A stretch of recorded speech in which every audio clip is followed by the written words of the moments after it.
우리가 일생을 살면서 누구에겐가 초대받는다고 하는 것은 참 기분이 좋은 일이죠. 여러분들도 삶을 살면서 가정적으로 초대도 받고 개인적으로도 초대를 받았을 것 같습니다. 초대를 받은 것 중에 여러분 기억에 남는 그런 초대가 있습니까? 기뻐서 기억에 남을 수도 있고 초대받았는데 너무나 실망스러워서 머릿속에 남아있을 수도 있습니다.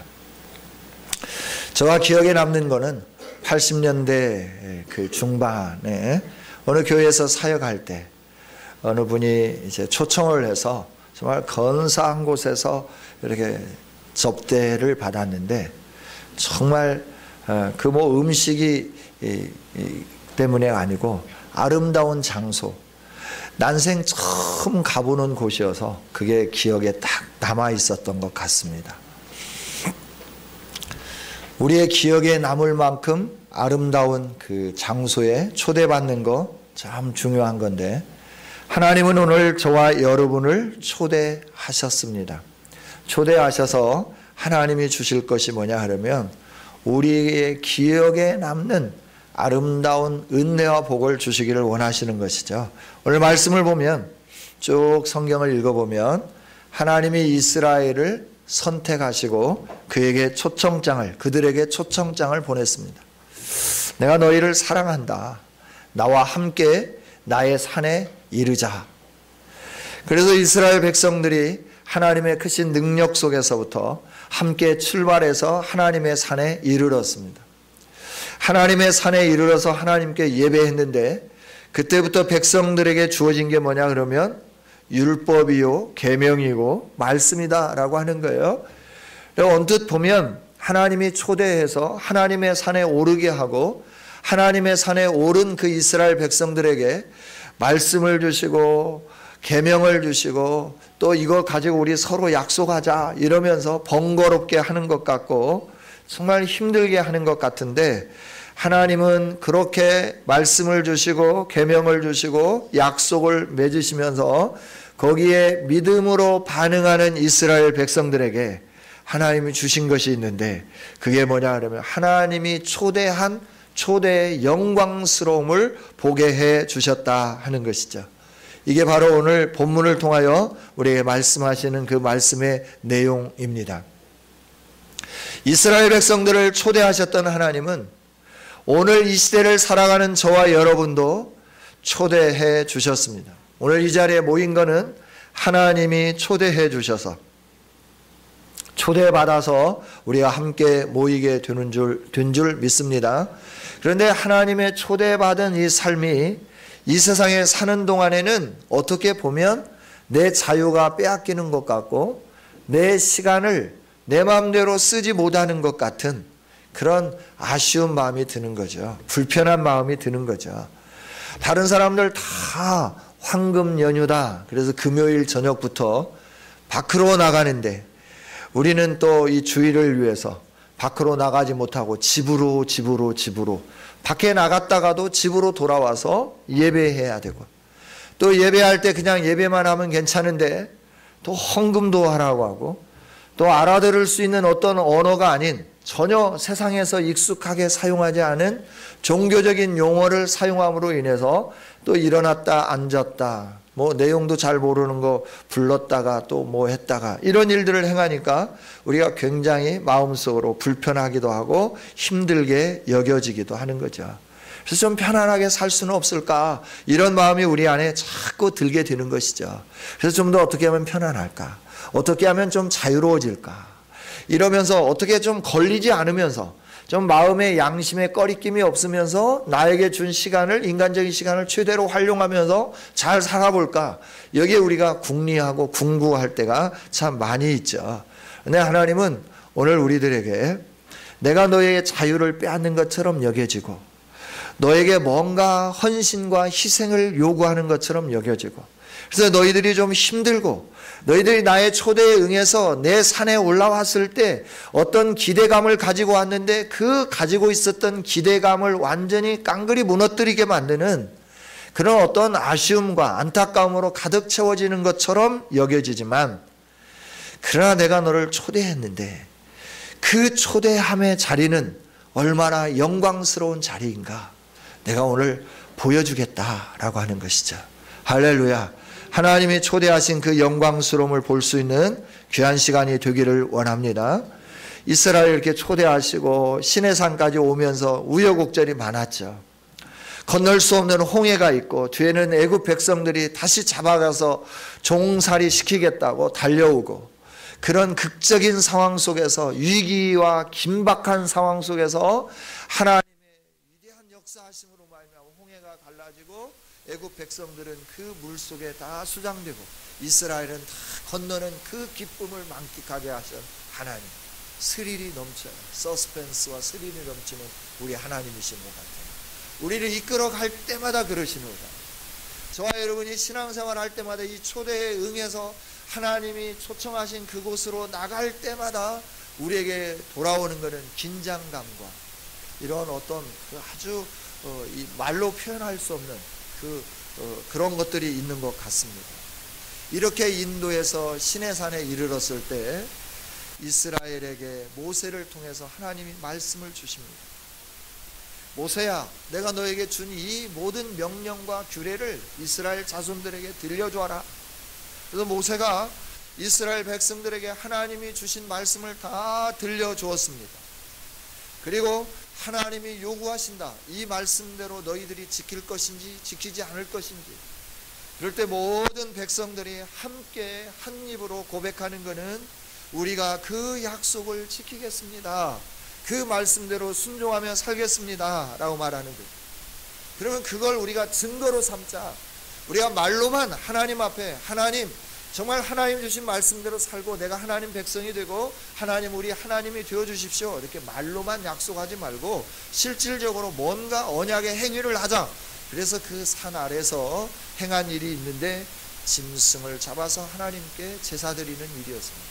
그 언약을 기념하기 위하여서 젊은 사람들로 하여금 짐승을 잡게 하고 그 피를 가지고 반절은 제단에 뿌리게 하고 반절은 남겨두었다가 언약에 찬성한 리더들에게 그 피를 뿌림으로 인하여 대표성의 원리를 가지고 온 백성들과 함께 약속을 맺은 것이죠.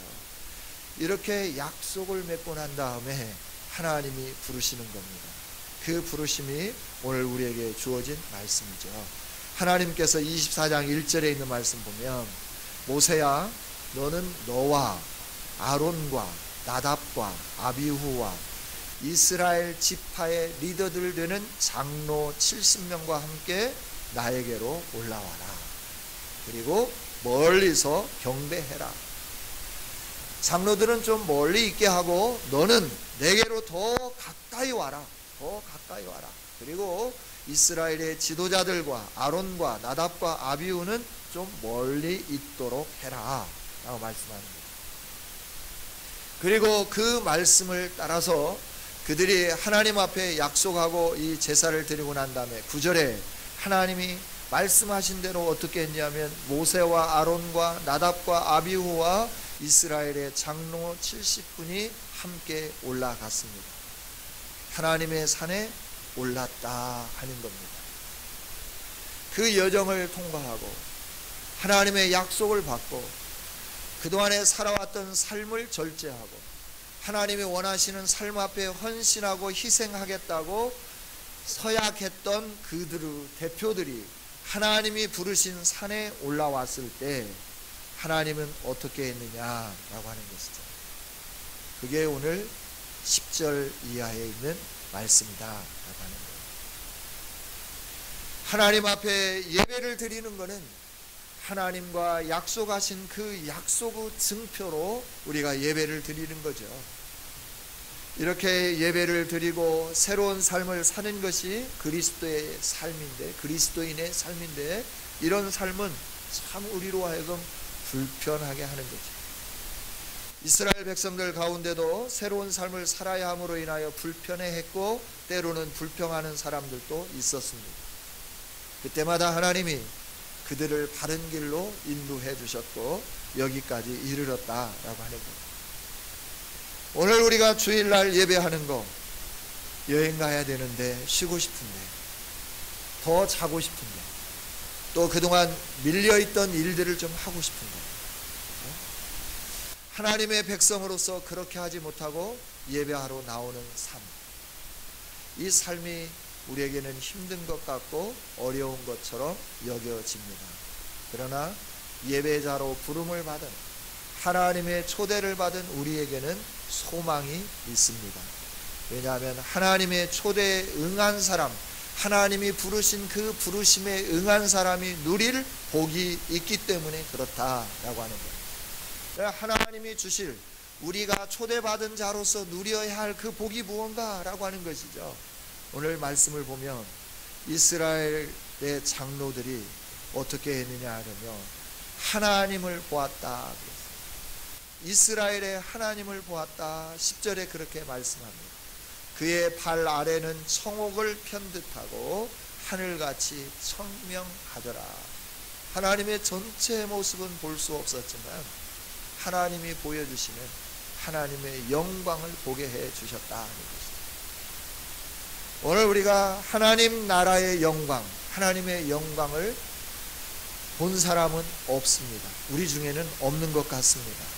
그러나 하나님은 우리에게 하나님의 영광이 어떤 건지, 하나님 나라의 영광이 어떤 건지 하나님 말씀인 성경을 통하여 우리에게 알게 해 주셨다라고 하는 거죠.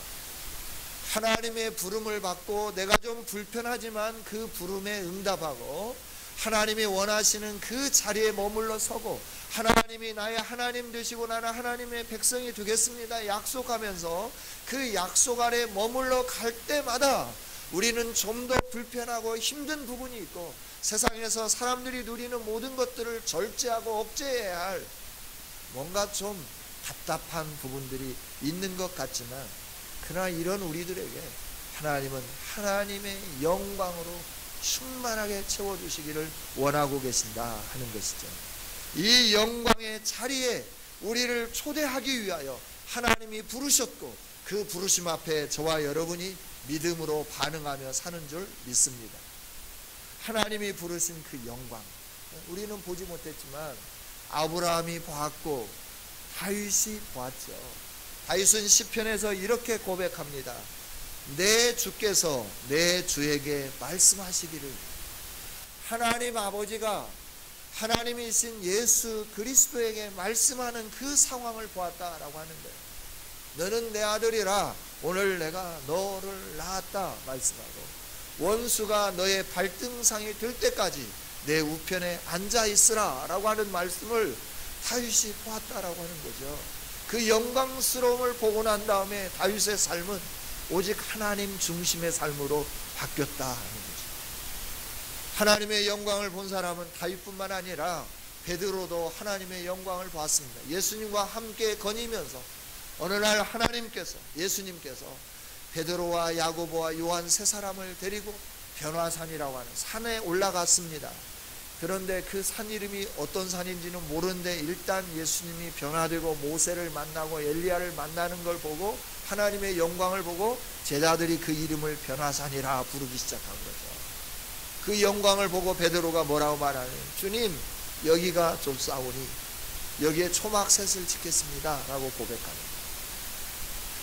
하나님의 영광스러움이 얼마나 찬란하며 하나님의 영광스러움이 얼마나 아름다운지 베드로가 황홀지경에 빠져서 주님 여기가 좋습니다. 내가 여기에 머물겠습니다 라고 말하는 것이죠. 바울도 봤습니다. 요한도 봤습니다.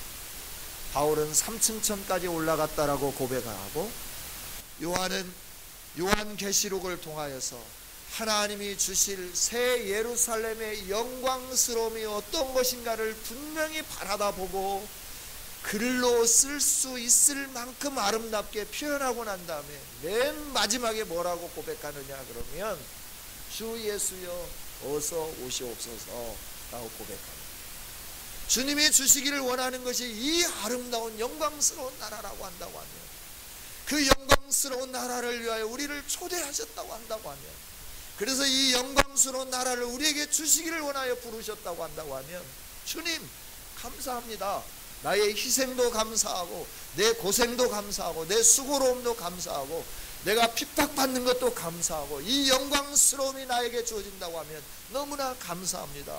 주님 어서 오시옵소서 라고 고백하게 되었다라고 하는 것이죠. 할렐루야.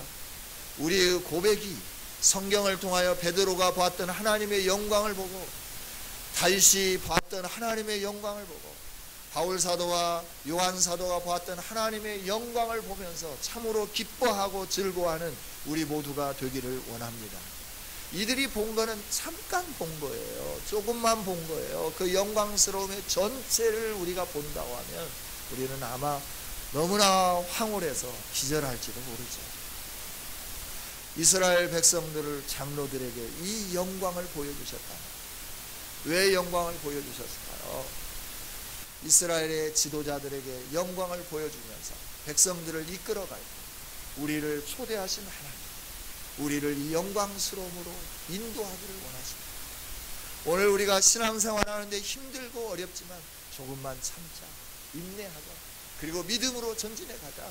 하나님이 주실 그 영광스러움을 우리가 함께 누리자 라고 그들을 권고하고 권면하며 함께 부둥켜 안고 부추기며 일어서서 하나님이 원하시는 그곳까지 나가게 하기 위하여 이 리더들에게, 장로님들에게 이런 걸 보여주었다라고 하는 것이죠. 이 하나님의 영광만을 보여준 게 아니라 그곳에서 함께 먹고 마시는 기쁨을 누렸다. 오늘 그러죠? 오늘 11절 한번 볼까요? 같이 한번 읽어보겠습니다. 같이 읽습니다. 하나님이 이스라엘 자손들의 존귀한 자들에게 손을 대지 아니하셨고 그들은 하나님을 뵙고 먹고 마셨더라. 하나님을 만나는 사람은 다 죽게끔 되어 있습니다. 그런데 하나님의 은혜를 입은 자들은 살아남는 거죠. 하나님의 초대에 응했다라고 하는 건 하나님의 은혜를 입었다라고 하는 것을 볼 수 있게 해주는 거예요. 하나님을 보았지만 죽지 않는 거죠. 왜? 하나님의 은혜가 임했기 때문에 그렇다는 것이죠. 우리를 부르신 하나님은 저와 여러분에게 이 하나님의 은혜를 입혀주시고 우리가 하나님을 만나도 죽지 않도록 그 은혜로 우리에게 충만하게 채워주신 줄 믿습니다. 이 은혜를 받은 장로님들과 함께 올라간 분들이 뭘 했느냐 그러면 거기에서 함께 먹고 마셨다. 하나님을 뵙고 먹고 마셨다라고 하는 거예요. 하나님의 영광스러움과 함께 하나님 나라에서 있을 그 천국의 기쁨을, 천국 잔치의 그 아름답고 황홀함을 맛볼 수 있도록 은혜를 주셨다라고 하는 것이죠. 천국 잔치는 정말 기쁨이 충만한 잔치. 오늘 우리들도 잔치를 하면 기분이 좋잖아요.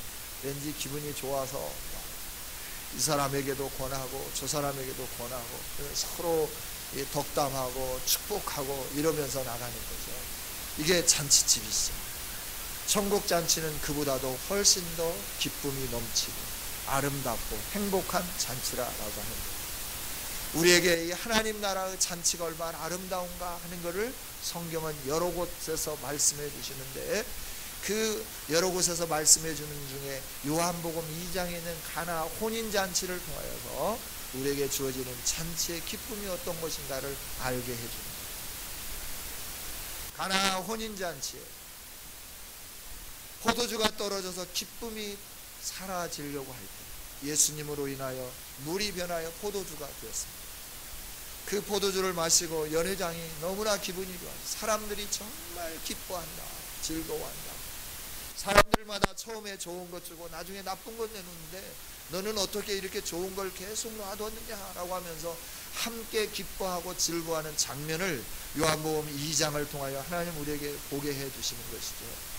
이건 단순하게 가나 혼인잔치의 어떤 잔치의 상황만을 말씀하시는 게 아니라 예수님의 부름을 받고 예수님과 함께 천국 잔치에 초대된 우리들이 누릴 천국 잔치의 기쁨이 어떤 것인가 하는 것을 보게 해주신다라고 하는 거예요. 세상의 잔치도 기쁘지만 세상의 잔치는 완전하지 못합니다. 항상 뭔가 서운합니다. 그러나 하나님 나라의 잔치는 완전합니다. 만족스럽습니다. 기쁨이 넘쳐진다라고 하는 것이죠. 이스라엘의 장로님들과 또 나답과 아론과 아비후와 모세와 함께 하나님의 영광을 보고 그 그 하나님 앞에서 하나님이 주신 은혜 가운데서 함께 먹고 마시는 기쁨과 즐거움을 누렸다라고 하는 것입니다. 여러분, 이게 하나님의 은혜를 입은 자들이 누려야 할 아름다운 하나님이 주시는 은총이고 복입니다. 하나님을 보며 하나님과 함께 하나님이 배설해 놓으신 그 아름다운 잔치의 자리에 참여할 수 있도록 하나님이 저와 여러분을 초청하셨고 부르셨다 하는 것입니다. 이제 우리의 선택만 남아 있습니다. 하나님이 우리를 부르신 것은 마치 어느 왕이 자신의 아들의 혼인잔치에 초대한 것처럼 우리를 초대하신 겁니다. 초청장을 보내신 겁니다. 예수님을 보내주신 겁니다. 예수님을 믿을 수 있도록 우리들에게 길을 열어주신 것입니다. 또 예수님 안에서 하나님 앞에 누구든지 다 올 수 있도록 은혜를 베풀어 주셨다 하는 것이죠. 그런데 많은 사람들이 성경에 기록된 것처럼 나는 밭을 샀기 때문에 밭을 갈아야 돼. 나는 소를 샀기 때문에 이 소가 어떤 소인지 내가 한번 시험해 봐야 되고, 나는 할 일이 많고 나는 장사를 해야 되고 나는 이익을 남겨야 되고, 이런저런 핑계로 수많은 사람들이 어느 왕이 자기 아들의 혼인잔치에 초청했던 사람들이 오지 않았다라고 말을 하는 거죠. 오지 않은 그들은 자신의 일을 핑계하면서 살았지만 왕의 영광의 자리, 왕의 기쁨의 자리, 왕이 배설한 그 아름답고 좋은 자리에 함께하지 못했고 그 영광을 누리지 못했다 하는 것입니다. 하나님 오늘 저와 여러분을 초대하시고 초청하시는데, 오늘 우리가 그 초청에 반듯하게 반응하지 않는다고 하면, 너무나 힘들다 하여서 초대에 응하지 않는다고 하면, 우리도 성경에 나와 있는 그 왕의 혼인잔치에 참여하지 못한 사람들처럼 억울하고 슬프고 힘든 최후를 맞게 될 거다 하는 거죠. 그러나 하나님이 초청하시니 초청합니다. 우리가 믿음으로 반응하면서 하나님이 우리에게 주신 말씀을 지키기가 힘들지만 그 말씀을 지켜가면서 하나님이 원하시는 그 예배의 삶 앞에 우리의 영혼을 드리고 함께 예배해 가면서 말씀을 따라 한 걸음 한 걸음 순종하고 나간다고 하면 반드시 하나님이 초대하신 잔치에 참여하게 될 것이고 참 만족과 기쁨을 누리는 특별한 영광을 누리게 되는 그런 복을 누리게 될 줄 믿습니다. 사랑하는 성도 여러분, 그 은혜의 자리에 이를 때까지 우리 함께 승리하며 전진해 가보시지 않으시렵니까? 함께 승리하며 나갑시다. 할렐루야. 기도하겠습니다. 하나님 감사합니다. 오늘도 말씀을 주신 내 아버지 하나님을 찬양합니다. 하나님이 우리를 부르신 것은 멍에를 매게 하고 우리로 하여금 힘들게 함이 아니라 쉼을 얻게 하고 우리에게 평안을 얻게 하고 우리의 배에서부터 생수의 강물이 넘쳐나도록 갈증을 해소해 주기 위하여 불러주셨다 말씀해 주시니 감사합니다. 하나님, 이제 이 하나님의 부르심 앞에 온전히 반응하며 나가는 우리들이 되게 하여 주시옵소서.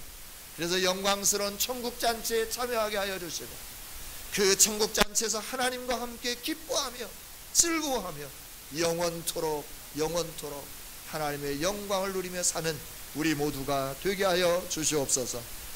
세상에 사는 동안 여러 가지 것으로 우리의 마음을 유혹할 때마다 하나님이 주신 이 말씀으로 승리하게 하여 주시고 이 말씀으로 악에게 지지 않고 죄를 짓지 않는 아름다운 성도들이 되어지도록 성령의 전신갑주를 입혀주시며 능력 위에 능력을 덧입혀 주옵소서. 우리를 이렇게 사랑하시며 우리에게 이보다 더 아름다운 복을 주시기를 원하시며 독생자까지 아낌없이 내어주신 하나님께 감사와 찬양과 영광을 올려드리며 예수님 이름으로 기도하옵나이다. 아멘.